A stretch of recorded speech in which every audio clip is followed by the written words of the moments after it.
오늘은 우리에게 익숙한 채소 브로콜리에 대해 알아보겠습니다. 브로콜리는 단순히 초고추장 찍어 먹는 흔한 채소가 아닌 세계 10대 슈퍼푸드로 불릴 만큼 놀라운 건강 효능을 가진 채소입니다. 브로콜리 하면 뭐 데쳐가지고 초고추장 찍어 먹는 정도? 그런 흔한 채소로만 생각하는 분들이 많으실 텐데 아닌가요? 오늘 이 영상을 보시고 나면 브로콜리에 대한 생각이 완전히 바뀌실 겁니다. 일찍부터 타임즈가 지목한 세계 10대 슈퍼푸드가 있는데 그중 하나가 바로 이 브로콜리입니다. 정말 현대인에게는 꼭 필요한 채소라고 할 수가 있습니다. 결론부터 말씀드리면 암세포를 제압하는 1등 항암 채소이기 때문입니다. 브로콜리에는 설포라판이라는 아주 독특한 성분이 들어 있습니다. 이것이 우리 몸속의 nerv의 활성을 촉진시키는 작용을 합니다. nerve라는 것은 한마디로 인체의 모든 항산화 시스템을 총괄하는 단백질을 말하는 것입니다. 항산화 성분이 직접적으로 암세포 그리고 염증을 치료하는 아주 중요한 역할을 한다는 것, 많이 들어서 아마 여러분들 알고 계실 겁니다. 그리고 다양한 항산화 성분들이 가장 풍부하게 들어있는 것이 무엇입니까?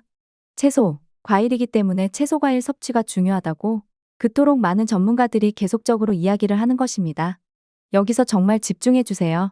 우리가 섭취한 채소 과일 속의 항산화제가 일당백의 역할을 할 수 있도록 끌어올리는 것이 바로 이 브로콜리 속의 설포라판이라는 것입니다. 그런데 사실 설포라판은요 브로콜리만 있는 것이 아닙니다. 양배추, 무, 케일 같은 십자화과 채소라면 대부분 들어있습니다. 2016년도 호주의 퀸슬랜드 대학 연구팀에서 여러 십자화과 채소들의 항암 잠재력을 비교해보는 실험을 해보았다고 합니다. 그랬더니 양배추, 케일, 순무는 브로콜리보다 nerve로 활성화할 수 있게 유도하는 그 성분이 적은 것으로 나타났습니다. 브로콜리 경우당 쥐당 33,000 유닛에 반해서 양배추는 11,000 유닛, 케일은 10,000 유닛, 그리고 순무는 2,000 유닛이라고 합니다. 같은 십자화과 채소 중에서도 이렇게 브로콜리의 항암 효과가 압도적으로 높은 것을 우리가 알 수가 있습니다.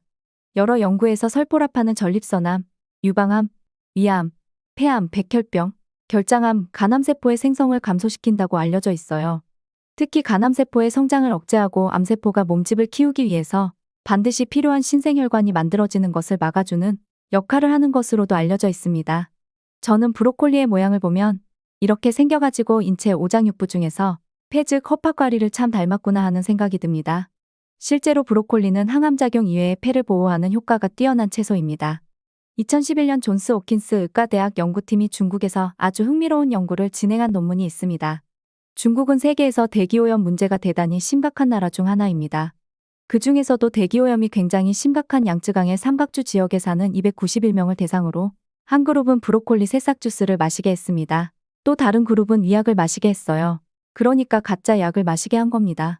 그리고 12주가 지난 후에 두 그룹을 비교해보니까 브로콜리 새싹 주스를 마신 그룹에서 인체 주요 발암 물질인 벤젠과 아크롤레인 대사 상물이 빠르게 해독되면서 소변으로 배출되었습니다. 벤젠은 61%, 아크롤레인은 23% 감소했다고 합니다. 담배를 많이 피우는 흡연가 분들이나 폐쇄성 폐질환 환자분들에게도 브로콜리 섭취는 폐기관제 염증을 감소시키는 데 도움이 될 수가 있어요. 다른 또 하나는 브로콜리는 치매 예방에도 도움이 된다고 합니다. 한의학적으로는 건뇌전정 즉 뇌를 튼튼하게 하고 뇌와 척수를 둘러싸고 있는 뇌척수액을 채워주는 효과가 있는 음식약재로 쓰이고 있습니다. 양의학적으로 브로콜리 속에는 인돌이라는 성분이 치매를 유발하는 베타아밀로이드의 생성을 막고 또 몸 밖으로 배출시켜서 기억력을 개선시키는 데 도움이 된다고 알려져 있어요. 더 나아가서는 브로콜리의 설포라판 성분이 자폐아의 증상 개선에 도움이 된다는 연구 결과들이 있습니다. 현재 미국에서 가장 활발하게 연구 중인 성분 중에 하나가 설포라판이라고 합니다. 2014년 하버드 의대에서 자폐 스펙트럼의 치료제로 설포라판을 활용한 실험 결과를 의하면 자폐아들의 특징적인 행동을 평가하는 자폐 행동 체크리스트의 증상들이 무려 34%나 줄어들고 또 이사의 반응성 척도가 17% 향상됐다고 합니다. 설포라판에 대한 연구가 활발하게 이루어지고 있기 때문에 또 어떤 놀라운 효능이 밝혀질지 기대되는 부분이기도 합니다. 브로콜리는 당뇨 환자에게도 좋은가요? 네, 좋습니다. 브로콜리 자체의 당지수는 15로 매우 낮은 편이기 때문에 마음 놓고 드셔도 됩니다. 식후 혈당을 떨어뜨리려면 밥 먹기 전에 브로콜리를 몇 조각 먼저 먹고 식사를 하는 것도 좋은 방법입니다. 물론 초고추장을 찍어서 드시는 분이 많을 텐데 설탕이 많기 때문에 초고추장보다는 와사비 같은 것들로 대체해서 찍어 드시는 것이 더 좋습니다. 그렇다면 이 브로콜리의 좋은 효능, 특히 항암 효과를 극대화시켜 보려면 어떻게 먹는 것이 좋을까요?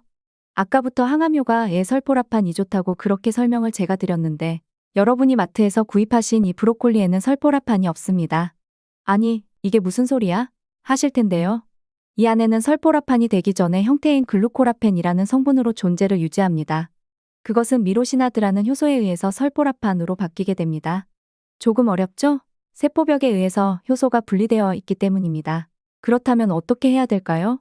브로콜리를 자르면 세포벽이 깨지면서 그때 바로 설포라판으로 합성되는 특징이 있습니다. 이런 특징을 활용해서 브로콜리의 설포라판 성분을 3배 늘려서 섭취할 수가 있습니다. 방법은 간단합니다. 브로콜리를 잘라서 90분 정도 그냥 방치를 하면 설포라판 양이 점점 많아지면서 항산화 성분이 3배 증가하게 됩니다. 그래서 브로콜리는 먹기 직전에 자르는 것보다는 미리 잘라서 손질해 두는 것이 좋습니다. 그리고 집에서 대부분 브로콜리를 물에 데쳐서 간단하게 마요네즈 또는 초장 찍어서 드시는 분들이 많으실 겁니다. 이 설포라판은 조리법에 따라서 함량 차이가 많이 나기 때문에 어떻게 먹느냐가 매우 중요합니다. 찌기, 볶기, 전자레인지에 돌리기, 또 끓는 물에 데치기, 국으로, 수프로 끓여 먹기 등 다양한 방법으로 조리를 한 실험에서 찜으로 쪄서 먹었을 때 브로콜리의 항암 성분이 가장 많이 증가하는 것으로 나타났습니다. 프라이팬에 볶거나 전자레인지에 돌렸을 때도 항암 성분이 증가했어요.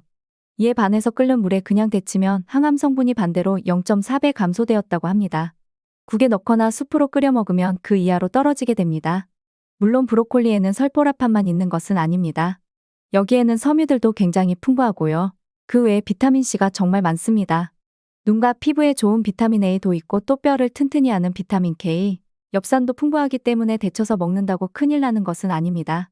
그러나 이왕이면 항암 채소를 먹는 그 장점을 누리면 좋지 않을까요? 그래서 데친다면 1분 이내로 짧게 하시는 것이 좋고 되도록 쪄서 먹거나 기름을 살짝 두르고 볶아서 먹는 방법을 가장 추천드립니다. 브로콜리는 수확한 이후에 줄기에서 영양소가 점점 공기 중으로 방출되기 때문에 상온에서 3일간 보관하면 비타민C가 절반 이하로 줄어들게 됩니다.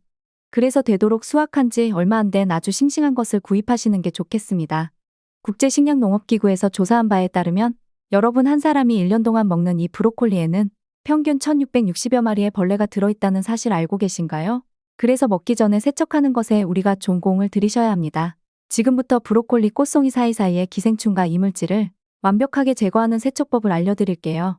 그냥 흐르는 물에 씻으면 무리 속으로 들어가지 않고 다 그대로 튕겨져서 나오게 됩니다. 그래서 식초를 섞은 물에 꽃송이 부분을 거꾸로 뒤집어서 담금을 해야 하는데 이게 다시 뒤집어지지 않게 그릇으로 눌러서 15분 정도 방치해 두세요. 그러면 꽃봉오리가 열리면서 눈에 보이지 않았던 이물질의 유충이 물에 둥둥둥 떠다니는 것이 보입니다. 그런 다음에 브로콜리를 마디별로 잘라주고요. 이줄기 부분도 비타민C가 풍부하기 때문에 먹기 좋은 크기로 자른 후에 밀가루 한 스푼 넣고 다시 한번 세척을 해주세요. 밀가루 속에 전분이 남아있는 이물질을 흡착해서 씻어낼 수가 있습니다.